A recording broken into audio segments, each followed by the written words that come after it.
Greetings from the land of poetry. Today, you are going to get your first lesson in the poetry that interests me, if nothing else. You know, a lot of poems are written that never get read. And a lot that get read only get read once. But sometimes a poem just gets stuck in your head. Sometimes in the back, and sometimes at the fronts. See how bad poetry can be? And you know, there are poems for all occasions. And sometimes I think the goal of the poet is to put me to sleep. But sometimes it's sad, sometimes it's serious. But my favorite poems are the ones that make me laugh out loud. Now, you may not have thought about this, but every time you sing a song, whether you're at church or you're singing in the car with the radio, anytime you sing a song, you are singing a poem. That's where songs start. First the rhyming words, and then the music comes later. So this is a poem that illustrates how poetry can be used to bring some humor to a sad or a bad situation. It was written in 1918 during World War I about the visit of a top officer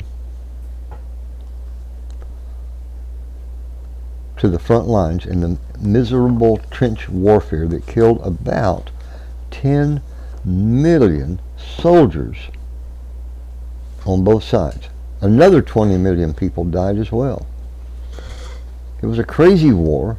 And even after it was over, nobody really knew why it started and why it was fought. But it was. So this guy, Arthur Guiterman is his name, wrote this poem to kind of cheer up the soldiers at the front. And by the way, when I was in high school, we were required to memorize a poem of our own choosing, and this is the one I chose.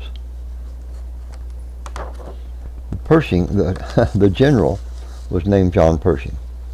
He was the commander of all American armed forces in World War I.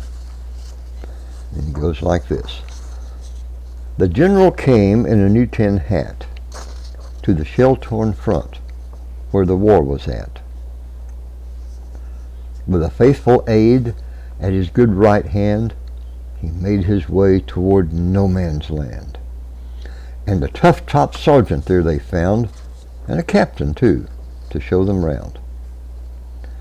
Threading the ditch, their heads bent low, toward the lines of the watchful foe, they came through the muck and the powder stench, till the sergeant whispered, "Third line trench." And the captain whispered, "Third line trench." And the aide repeated, "Third line trench." And Pershing answered, "Not in French. Yes, I see it. Third line trench."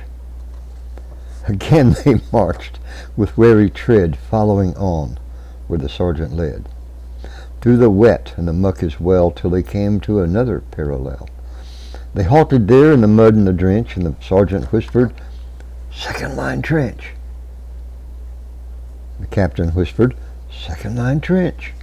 And the aide repeated, "Second line trench." And Pershing nodded, "Yes, I see it. Second line trench." And then on they went through mire like pitch, till they came to a fine and spacious ditch, well camouflaged from planes and Zeps, where officers stood on firing steps, and a major sat on a wooden bench, and a sergeant whispered, "First line trench." And the captain whispered, "First line trench."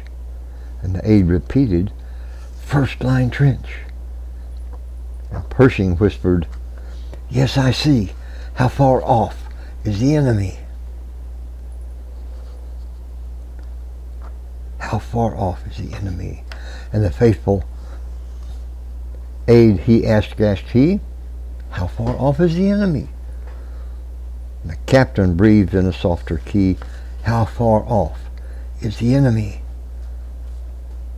The silence lay in heaps and piles, and the sergeant whispered, "Just 3 miles." The captain whispered, "Just 3 miles." And the aide repeated, "Just 3 miles." "Just 3 miles," the general swore. "Then what in the heck are we whispering for?"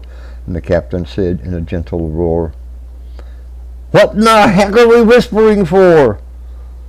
"Whispering for," the echo rolled. And the sergeant whispered, "I have a cold."